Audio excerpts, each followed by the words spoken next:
Before the floodwaters ever touched the ground, silence hovered, heavy, aching, almost holy. Yet beneath that hush, the earth pulsed with wickedness. Humanity had multiplied, and evil multiplied faster.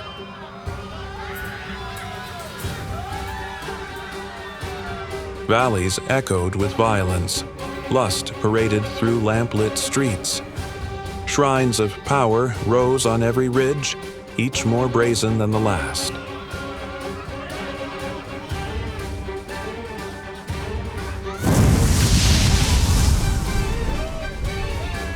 The heavens watched and grew weary. The sons of God fixed their gaze on the daughters of men, fair, beautiful, broken. They were called the Watchers, sent to guard, now seduced to grasp.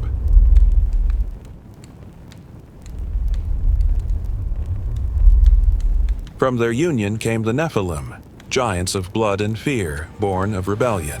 They took them as conquerors take spoils, out of hunger, never out of love. What began as desire spiraled into devouring. Innocence soured, covenant fractured. When heaven looked down, grief answered. Can eternity mourn? It can when love is betrayed and creation devours itself. Every thought of every heart churned evil without pause. So the Almighty drew a boundary. My spirit will not contend with humanity forever. A countdown began. 120 years until justice rolled like waters, until righteousness rose like a mighty flood. Yet amid the rot, one life burned steady.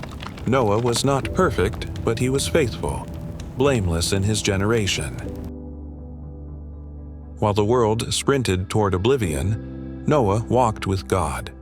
He was an echo of Eden in a land of Cain, a single candle winking in a storm that gathered strength. God spoke to that candle, not in thunder, but in trust. The end of all flesh stands before me. Build an ark. Not a mere boat, but a sanctuary, a covenant of wood and pitch, 3 decks tall as long as a city street. 1 window to taste the sky, 1 door for life to pass through. Build it and build it ready, for rain that would cleanse, bury, and unmake creation. Noah picked up his axe. While others carved each other, he carved cypress. While cities gorged on pride, he gathered grain. While crowds mocked his sermon of judgment, he hammered hope into ribs of timber. Laughter followed him like flies, but every swing of his mallet struck closer to midnight. Obedience sees little, yet acts on what it hears. Boards rose, a monument to mercy. Each beam warned, each nail offered a chance to turn back. And then, summoned by eternity, animals appeared. 2 by 2, male and female, clean and unclean, they filed into the yawning hull. Creation obeyed the voice that cities ignored. Even the wild came with reverence, as if they knew what man had forgotten. Noah and his family, 8 souls, entered last. The door groaned shut, and the Almighty himself sealed it. A final breath of daylight slipped through the crack before it closed. Noah stared into it, into the world he had known. One last heartbeat. Then the light vanished, and darkness settled like judgment. No hand within could open what God had closed. It was done. Rain struck like a war drum.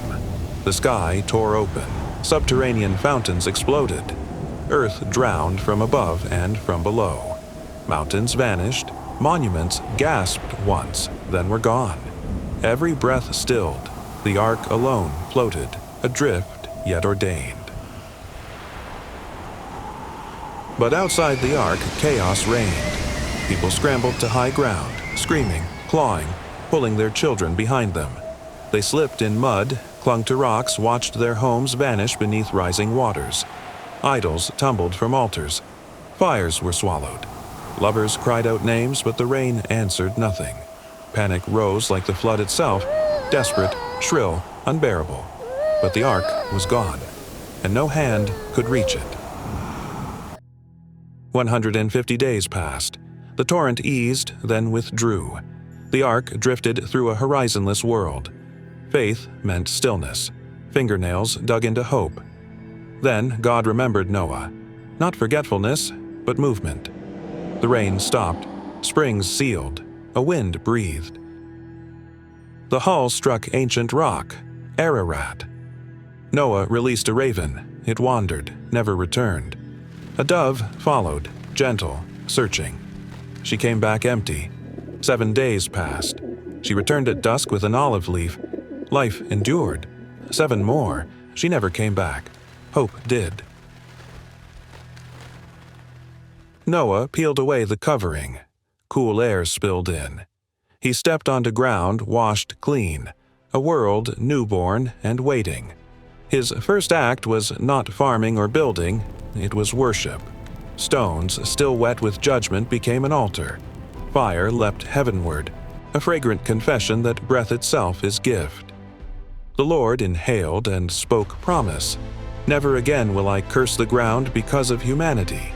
While earth endures, seed time and harvest, cold and heat, summer and winter, day and night shall not cease.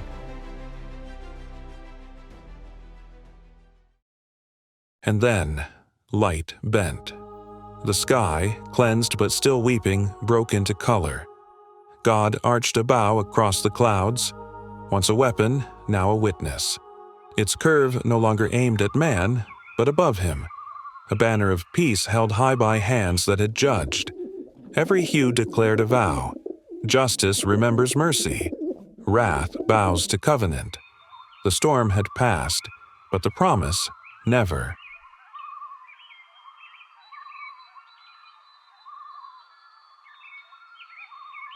God blessed Noah and his sons, giving them every moving thing for food, but guarding blood as sacred, life as his own. Yet even after salvation, shadows lingered. Noah planted a vineyard, drank its fruit, and lay exposed, not in rebellion, but in weakness. The man who stood firm while the world drowned now lay vulnerable. Ham saw and did not look away. Honor failed him, but Shem and Japheth walked backward, eyes turned, letting mercy cover what judgment could not. From that moment, curse and blessing, Canaan would serve. Shem would shelter promise. Japheth would dwell in borrowed tents. The world began again, but Eden it was not. Noah lived 350 more years, each sunrise a mercy, and every cloud remembered the flood. Every rainbow preached its silent sermon. He had seen the world die and breathe again. At 950, the man who once walked with God was gathered back to him. And the ark, its timbers rotting on Ararat, still speaks. It was more than refuge. It was prophecy. One day, an ark of flesh would come, pitched not with tar, but with blood. He would bear judgment, sink beneath it, so that all who enter him might rise. The flood was a warning, not an ending.